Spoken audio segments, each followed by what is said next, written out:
and welcome to tonight's broadcast. My name is Yvonne Kemuma. As is the custom, let's begin with the highlights.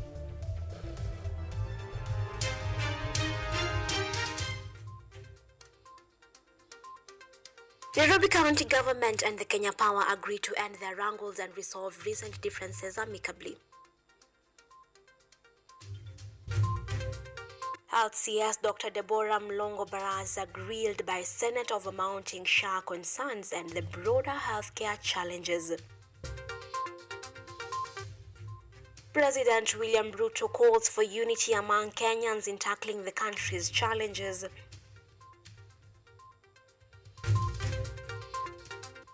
And a family in Siaya County is now calling on the government to conduct speedy investigations on the mysterious disappearance and death of their 12-year-old daughter.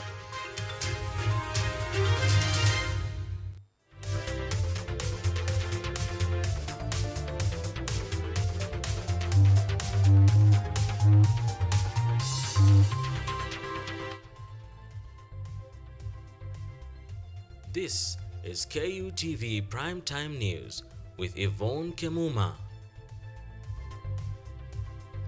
That's right. On the sign language interpretation is Jennifer Obuya. Engage with us on X at KUTV_Kenya, at Kemuma_Monari. We are streaming live on YouTube at KUTV News Kenya. We'll begin. Angry Kenyans have criticized their county government led by Governor Dr. Eric Mutai for what they say is poor and ineffective disaster response preparedness. This comes following a Tuesday night inferno that left at least 21 shops razed down and property of unknown value destroyed. According to eyewitnesses, the Kericho County Fire Brigade arrived at the scene with insufficient water, rendering their efforts ineffective.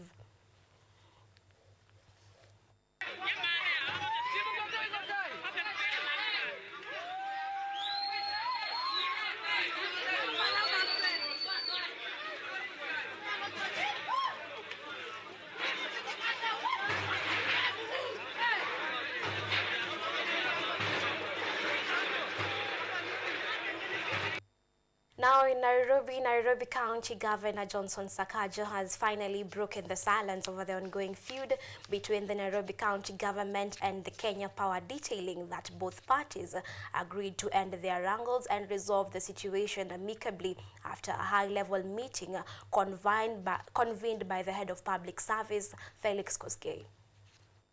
Public Service Boss Felix Koskei earlier today chaired a consultative meeting that brought together Nairobi Governor Johnson Sakaja, Energy CS Davis Chirchir, and other officials to discuss the recent standoff between Nairobi County and the Kenya Power and Lighting Company. Sakaja stated that City Hall and Kenya Power agreed to resolve their differences amicably.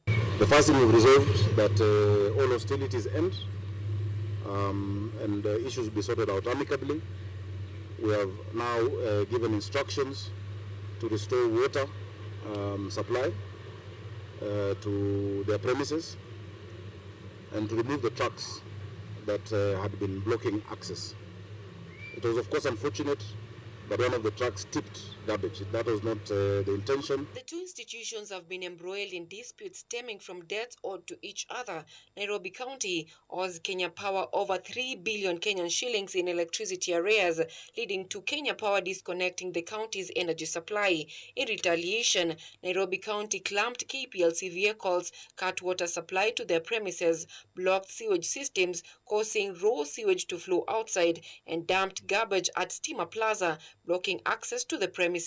In the same way that when you don't pay electricity, Kenya Power disconnects you, the county government has remedies under the National Rating Act 2024, which was signed into law by our President, William Ruto, that stipulates actions that can be taken by the county government. On the other hand, Nairobi County claims Kenya Power owes the county over 4.8 billion Kenyan shillings in wayleave fees. City Hall escalated the standoff by disconnecting KPLC's fiber cables along major highways, stating that the power utility company had not settled the wayleave bills. But those commercial disputes, us saying you owe us this, them saying you owe us this, are going to be resolved between myself and the Cabinet Secretary for Energy and Petroleum, Opio Wandai, and if need be, the Intergovernmental Technical Relations Committee will also come. The standoff between Nairobi County and Kenya Power has drawn sharp criticism from citizens who feel caught in the crossfire of poor governance. Many Nairobians expressed their frustrations over the disruption of essential services, while others viewed the dumping of garbage at Steamer Plaza as a reflection of the county's inability to handle disputes professionally. Anyango Sylvia, KUTV. Now, Health Cabinet Secretary Dr. Deborah Baraza appeared before the Senate today to address mounting concerns over the Social Health Authority SHA and the broader healthcare challenges. Senators grilled her on the slow enrollment of the Kenyans into SHA, especially in rural areas where lack of IDs and mobile phones has hindered registration. She was also questions about the delays in funding disbursement to hospitals, with the senators citing cases of public health facilities struggling to operate due to financial constraints. In her defense, CS Barasa reassured lawmakers that the ministry is working on the policy adjustments to address the challenges. The heated session also saw calls for urgent reforms in the health sector. How much money in terms of contributions was in the accounts of the National Health Insurance Fund at the time of transition to the Social Health Insurance Fund, SHIF, and could the Cabinet Secretary state the banks and bank accounts in which the money was held? Honorable Speaker, honorable members, with regards to the transfer to the Social Health Authority account, the commencement of the Social Health Insurance Act marked the beginning of the transition period from NHIF to Social Health Authority for a period of 1 year as stipulated by the Social Health Insurance Act. And during the 1 year transition period, NHIF continued to receive contributions and offered services on behalf of the Social Health Authority as per the NHIF Act up until 30th September 2024. Now, President William Ruto has condemned tribal politics, urging Kenyans to work together for the nation's development. Speaking during the launch of the Phase 4 of the Last Mile Connectivity Project in Kilifi County, Ruto stressed the importance of uniting as a country to confront the nation's challenges. Brenda Nyongesa has the details. President William Ruto has urged citizens to abandon hateful tribal politics that undermine unity, create divisions, and hinder development as he launched Phase 4 of the Last Mile Connectivity Project, seeking to connect 20,000 households to electricity. Tumekubaliana tuachane na siasa ya migawanyiko na chuki na ukabila, tuachane naye, tuungane ndio tukabiliane na matatizo na changamoto ya taifa letu tukiwa sote pamoja. Tulikuwa mirengo tofauti tofauti wakati wa uchaguzi, lakini leo tunasimama pamoja kwa sababu ni ya muhimu kusimama pamoja ndio tuweze kukabiliana na changamoto za taifa letu la Kenya tukiwa sote pamoja. Speaking in the same tune, Deputy President Professor Kithure Kindiki stated that national unity is the cornerstone of long-term success, adding that after the elections, political polarization should diminish to prioritize the country's development agenda. Ili nchi yetu ipate maendeleo, baada ya uchaguzi, tuachane na siasa na mapingamizi mengi, tuanze kufanya kazi pamoja. Wakati wa uchaguzi ukifika, watu watachukua mirengo yao, na ndio umeona wameungana na aliyekuwa mpinzani wake mkuu, Mheshimiwa Raila Odinga, kwa sababu siasa imekwisha. Tunaanza na usawa wa maendeleo, baadaye tutatafuta usawa wa kisiasa. Tukifanya kazi na William Ruto leo, tumunge mkono leo, tumshikililie, afanyie kazi wa Kenya, hata yeye kesho atatuangalia na huruma. The head of state further drummed up support for his administration commitment to creating job opportunities, emphasizing that ongoing affordable housing projects across the country are playing a major role in reducing unemployment and boosting the economy. Pale kwa housing kuna nafasi ya ajira. Pale kwa mambo ya fishing na mambo ya uvuvi kutapatikana ajira. Pale kwa fish landing sites kutapatikana ajira. Pale kwa special economic zone kutapatikana ajira. Pale kwa mambo ya ICT na digital jobs kutapatikana ajira. President Ruto's trip to the coast has been viewed as a move to solidify his clarion call to the coastal people into the broad-based government and ensure they do not lag behind in matters development. Brenda Nyongesa, KUTV. The High Court has declined to suspend its ruling declaring the new university funding model unconstitutional. The High Court blocked the model's adoption on the 20th of December last year after a case filed by the Students' Caucus, Boaz Waruku, Elimu Bora Working Group and the Human Rights Commission deemed it unlawful. The Kenya Universities and College Central Placement Service responded by asking the court to intervene and halt the decision until the funding mechanism could be changed to conform to the law and the constitution. Justice Chacha Mwita, however, affirmed the High Court's ruling declaring the funding model invalid due to inconsistency with the law and the constitution.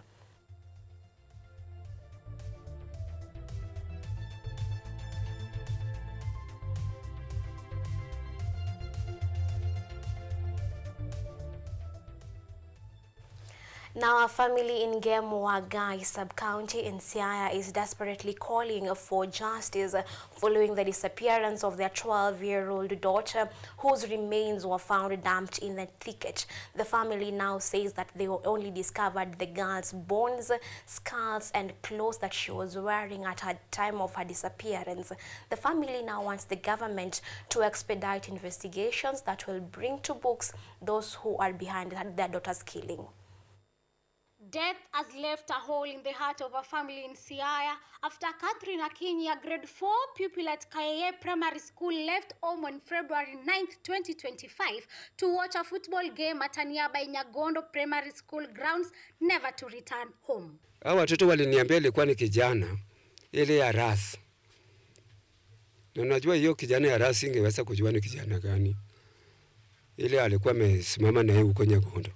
Unajua watoto wa siku hizi unaweza danganya mtu hata na peremende ama na biscuit, unaenda kumfanyia vituko zingine ile eleweke. Catherine's father, Jerry Odwor, said a 2-week search ended with the discovery of her remains in a thicket a few meters from their home. Odwor described the scene as horrific, as only bones, a skull, the girl's innerwear, clothes, sweater, and shoes were recovered. The rest of the body is suspected to be having fed on by dogs or wild animals. Odwar's father says that some unscrupulous people tried to capitalize on his family's agony during the search, making calls while masquerading as police officers based in Kilgoris, alleging that his daughter has been found always in the custody. Nyumaye, after 2 weeks, mtu akapigia mama simu, mama yake ati amepatikana sehemu za Kilgoris na amepatikana, lakini hako hali mzuri, ameumizwa na mgonjwa.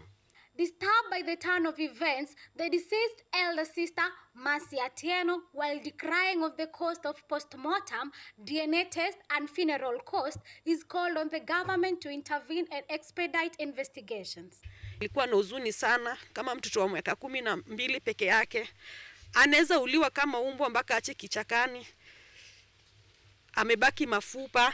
Ilinishinda hata vile niongee. Ndio walijaribu vile wanaweza, wakatukatoa body, nikapeleka na baba yangu Siaya. As Akinyi's body remains at the morgue, her death adds to the growing list of abduction and mysterious killing that have recently raised concern among Kenyans and leaders alike. Helen Kiplagat, KUTV. Well, many thanks, Helen Kiplagat, for that report. We do hope that the family will get justice. Now, with that report, we will take our first break here on KUTV's News at 9.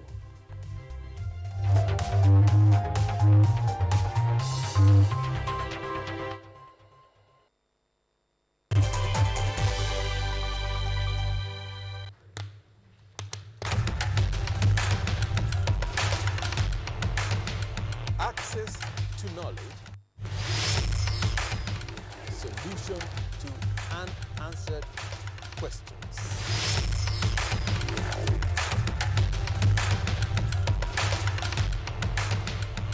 Guidelines to pursuing your rights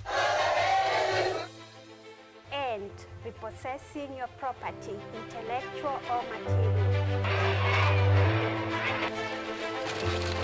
This and more only on Law Matters.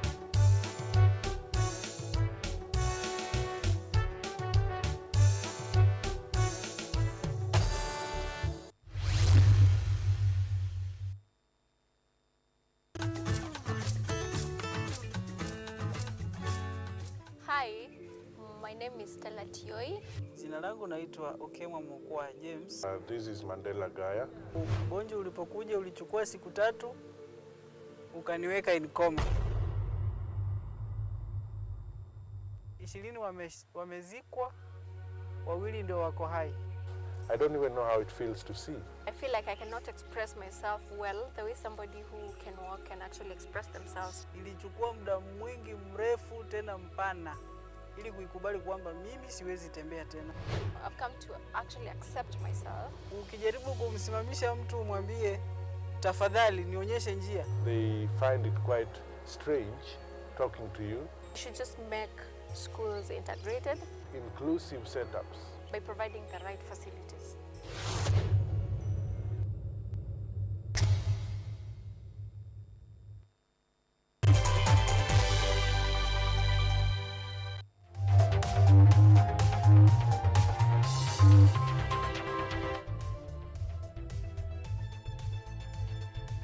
You are watching KUTV Primetime News with Yvonne Kemuma. Welcome back. Continue engaging with us on X at KUTV_Kenya, at Kemuma_Monari. Will continue. Now, Garissa County Governor Nathif Jama has issued a warning against an alleged land grabbing scheme at Garissa Primary School by unknown individuals. Speaking during an impromptu inspection, Governor Jama condemned the attempt, terming them as futile. This and other stories are in this county wrap. Speaking during an impromptu visit at Garissa Primary School, Governor Nathif Jama fired a stern warning to individuals allegedly planning to grab a section of the school's land that was left outside when the county government fenced off the ground as it embarked on a construction exercise. No, hii space imewachiwa ili iwe ya parking ya pavilions na stadium ya ndani. Sasa wengine wakadhani kwamba hapa ni free, ni ardhi imewachwa na wakaanza kusema kwamba itiweka na title deed. Other senior top county officials and members of the school administration and officials from FKF said that they will do everything it takes to protect the public land from any grabbers. Football Kenya Federation, I'm sending last warning to those who are thinking that they can grab this land. I'm telling you, please leave this land. This land belongs to the school. The governor is ready to build it. We are ready for development. As a federation, we will stay here up to the last minute when this building is finished. Elsewhere, leaders from Narok, led by Governor Patrick Ntutu, are asking millers to buy 400,000 bags of wheat that is still with farmers to avert a looming heavy loss. Governor Ntutu said that for the last 1 month, farmers in the area have been seeking to sell the products, but all has turned out in vain since millers from Nairobi, Kisumu and Nakuru have failed to buy their product and instead choose to import cheap substandard wheat from outside. Harvest more than 400,000 bags of maize. Na imekuwa sasa karibu mwezi moja, wale millers wa Nairobi na wale wa Kisumu na wale wa Nakuru wamekataa katakata kuja kununua ile ngano yetu. Tayari leo Governor Patrick Ntutu further added that he has engaged with Agriculture CS, who has promised that the wheat will be bought within 1 week to prevent the losses. Huko kwa wizara husika ya agriculture ya kwamba ni lazima hiyo ngano inunuliwe within 1 week. Wale millers ambao wanaleta ngano pale pengine wawachane na hiyo ngano mpaka kwanza wanunue ngano ambayo tayari tuko nayo kwa masoko yetu. And residents of Kadawa and South Ngariama in Kirinyaga County have raised an alarm over the rising cases of insecurity, with Women Representative Njeri Maina calling on chiefs to heighten their surveillance within their localities. Ninaomba pia hapa kuna insecurity sana. Na nishukuru huyu chief wetu na pia wale security agencies wengine. Manake wamesaidia kwa siku kadhaa, kumekuwa na hofu hapa. Kumekuwa na vijana ambao walitoka mbali wakakuja hapa, walitaka wafanye uhalifu, wafukuze wakazi wa South Ngariama ili wao waweze kugawa mashamba. Si kweli. Hawa kina mama nimesikia mpaka kina mama anajirinda usiku. Lakini chief wetu hapa amengangana na officers wetu wamengangana, lakini tunaomba shida yetu hapa na insecurity ni moja tu. Hao watu wakipata title deeds, hii maneno yote itaisha. Kwa sababu analala usiku akirinda mashamba zao zisiende, maproti yao isiende. Kwa hivyo tunaomba Minister wa Lands, Aris Awahome na President William Samoei Ruto, saidieni hao watu kwa Theo Masharia for KUTV. Now, most people encounter customs and border protection agents when they enter the United States at land border crossings or airports. But these agents are also responsible for inspecting goods leaving the country. VOS Chief National Correspondent Steve Harman reports from the Port of Baltimore about a significant trade in stolen vehicles leaving the U.S. for Africa. U.S. Customs and Border Protection has a nearly impossible assignment. Try to intercept all the stolen automobiles leaving the country. Here at the Port of Baltimore, the hundreds that officers do discover annually are mostly bound for a particular region of the world, according to the CBP's Adam Rotman. I'd say 90 to 95% of every one of our stolen automobiles is headed to West Africa. Auto theft is a problem accelerating across the U.S., according to University of Miami criminology professor Alex Piquero. There are people who are stealing cars and car parts to sell them very quickly in the local markets. And then there are people literally stealing cars and literally putting them on containers and selling them, shipping them all over the world, not just to Africa, but also to the Middle East and to Asia. CBP uses mobile giant X-ray machines to scan containers and determine whether they seem suspicious and should be opened. The manifest for this container did not list any vehicles, explains CBP Port of Baltimore Director Rotman. It's supposed to be only household goods in there. In this example, there's at least 3, probably 4 cars in that container. This 2021 Mercedes-Benz, valued at $48,000, was fraudulently purchased in the state of Ohio with a stolen identity. It was intercepted here in Maryland and was intended to be shipped to the West African country of Togo. This container we just opened today, the vehicle on the top here, that Honda, we've already verified through the VIN number that car is stolen. There is 2 more in the back. There's another one hanging from chains.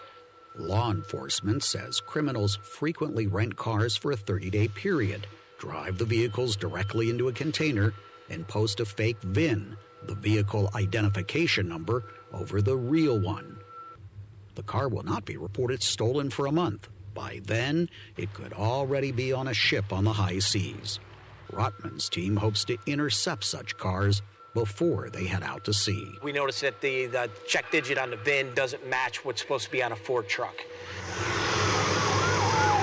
Authorities in some countries in Africa are now working with Interpol to try to seize stolen vehicles that managed to slip past U.S. port checks. But that cooperation is inconsistent, says Professor Piquero. Some governments will play nicer and other governments won't. You can't search every container. That's why the security at the port is so critically important.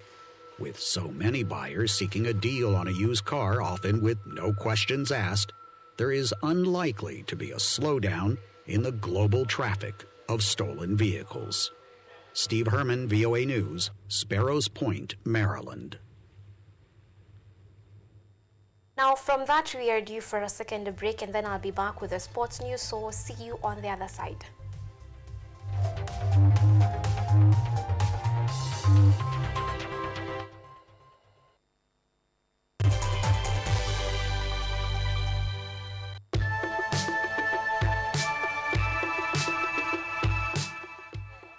In a world where uncertainty rules and opportunities are scarce, it's time to break from the barrier and unlock your full potential. We must live within our means. We cannot spend money that we don't have. We will explore the fascinating world of investment, trade secrets, business strategies, and entrepreneurship. Sasa challenges ziko mingi sana. Parking ya mzigo imekuwa mbaya. Unaweka pesa yako inakataa kurudi. Whether you're a seasoned investor or just starting out, what you covered with invaluable insights to help you succeed. Now, this year we have seen a rebound in the economy, which is well above the global average of the 3%. Join me, Anyango Sylvia, every Sunday and Monday on KUTV News at 9, and let's turn your dreams into reality.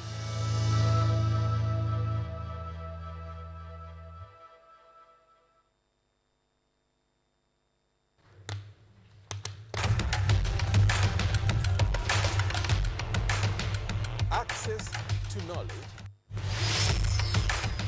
solution to unanswered questions.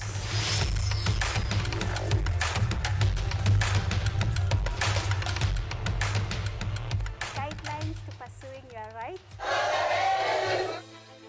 and repossessing your property, intellectual or material. This and more, only on Law Matters.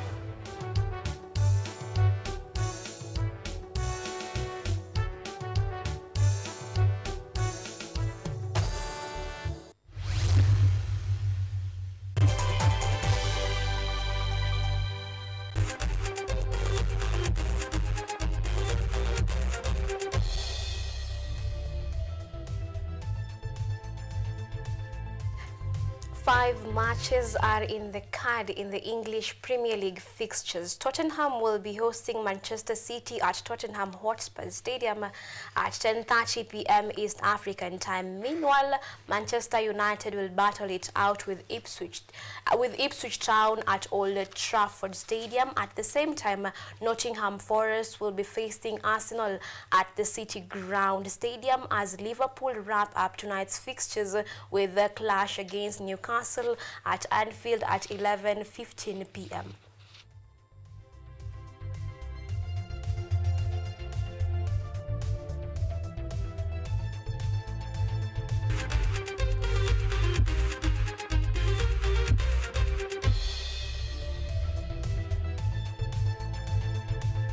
Well, many thanks for being with us tonight. It's been a pleasure having you. My on the sign language interpretation was Jennifer Obuya. My name was Yvonne Kemuma. Until next time when we have the pleasure to do this, have a blessed night.